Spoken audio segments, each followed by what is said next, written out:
And good morning, good afternoon, good evening, and good night. Welcome to Jack Pilot Aviation. I am the Jack Pilot, where today we are going over the 4 possible engine failure scenarios during your takeoff briefing, which you should always mention regardless if you're a student pilot all the way up to a CFII or a MEI. All of these briefing scenarios will be covered in this video, and we have number 1, 2, 3, and 4 on the way in this video. So we're gonna get started in today's video. We are in the Cessna 172 in Microsoft Flight Simulator. We are on the ground at Tallahassee Airport, holding short of runway 27, which is right there.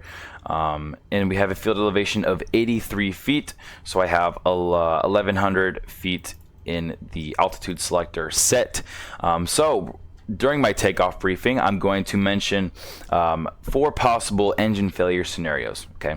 So our first scenario is going to be when we have an engine failure on the runway, but we have not taken off yet. We are before rotation speed, and we have an engine failure. We're going to retard the throttle, and then we're going to slow down and taxi off as soon as we can and let ATC know and advise them. Now, the second one would be when we have an engine failure on the runway, but this is after VR. We've rotated, but we still have runway distance available on the runway remaining. We cut the power, we land back on the ground safely, and then we advise ATC of our engine failure, and we slow down, taxi off the runway as soon as we can. Now, the third scenario, and now the third and the fourth are going to be the most important for making this decision. Now, the third scenario is going to be an engine failure where we do not have runway distance available, and we are below 1,000 feet. That is going to be the most important thing about number 3. We're going to be below 1,000 feet AGL, just so we do not have time to make that impossible turn, or the hero turn, people call it. We want to be a safe pilot, and we don't want to, cross-control stall or accelerate stall when we are, less than 1,000 feet above the runway. We don't want to stall, go into a spin, and crash into the ground, since a lot of accidents happen that way. So making sure that you are below 1,000 feet, you do not come back to the runway. That's going to be ensuring that you have the best capable chances. Of course, this is all within the performance limitations of your aircraft and your POH or your AFM. So this third scenario is going to be below 1,000 feet. We have an engine failure below 1,000 feet. We're going to look 30 degrees left and 30 degrees right within our field of vision, or within our capabilities of our aircraft, and we're going to commit to a landing either on a hard paved surface or in a grassy area. Regardless, that's in our performance limitations of our aircraft. And then we have our fourth scenario. Our fourth scenario is going to be when we have an engine failure above 1,000 feet, no distance available on the runway remaining.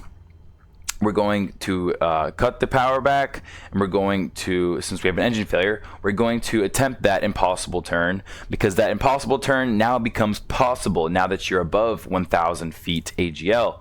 And we're going to come back and circle to land on the opposite runway, which would be runway 9 here at Tallahassee Airport. So I have 1,100 feet set, and we're just going to run through every possible scenario so that I can demonstrate it.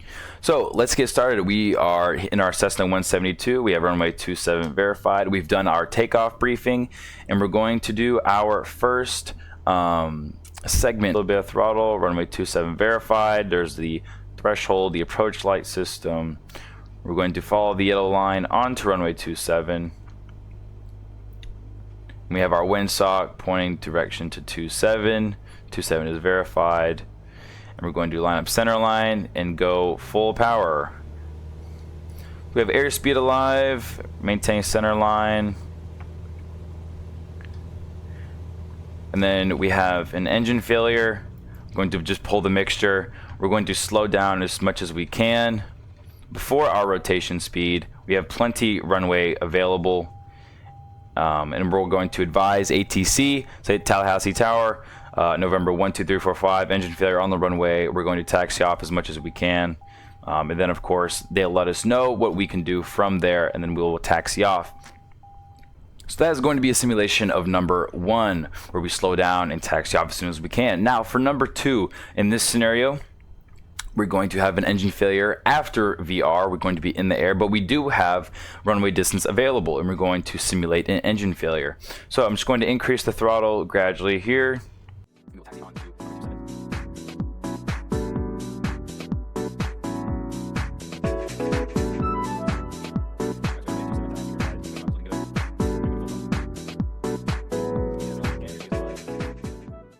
And we are 55 VR. Increase. Oh, we have an engine failure. I'm going to pull the mixture. Well, we're going to maintain positive control of the aircraft, and we're going to land back on the runway safely as we can. Look at that. Safely. We're on the runway. Maintain our center line. We're going to advise ATC of our engine failure and tell them that of our situation, and then they'll help us out as we get closer and closer to taxiing off. Now, then we have scenario number 3. We have an engine failure below 1,000 feet, no distance on the runway available. And now we're going to prepare for this situation right here. So I'm going to verify runway 27. I'm going to take the brakes off, increase some throttle.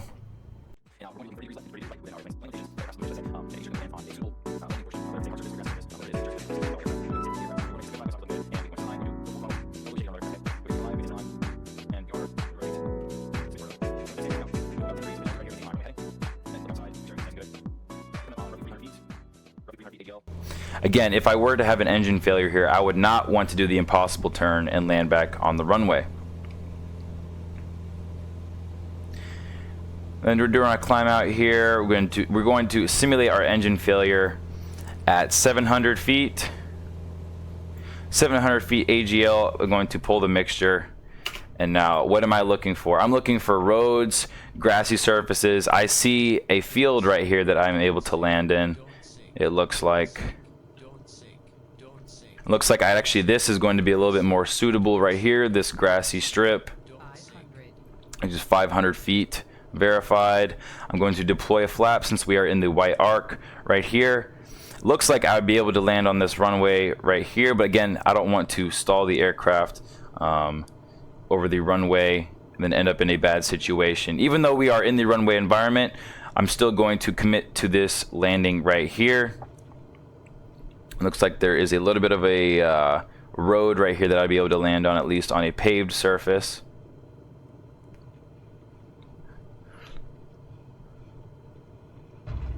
Boom, and then we've landed. We porpoised a little bit, but that's okay. We're safely on the ground, still in the airport vicinity. But the important thing is that we're on the ground safely. No one got hurt, no one got injured, and we landed within the performance capabilities of our aircraft, which is always going to be vital. Alright, so we're back at the threshold at runway 27 at Tallahassee again. I'm going to prepare for my 4th scenario.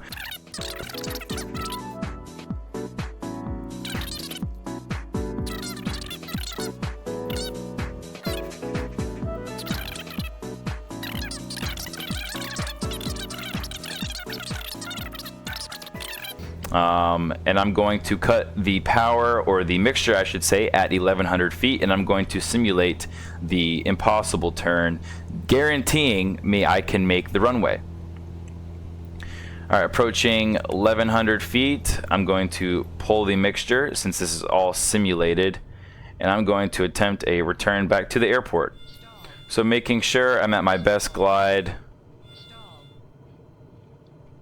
Coming on up 1,000 feet right now, about 65 knots or so. We're going to try to get it up to around 68, 69.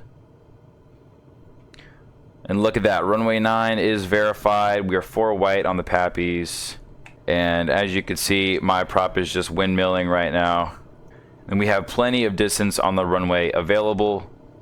But again, this can get a lot trickier when you're operating at an airport where the runway distance available maybe is only 2,000, 3,000 feet, and you're in a high density forest area, maybe out in the mountains or something, in the Rockies or Appalachian Mountains. It can get very tricky very easily.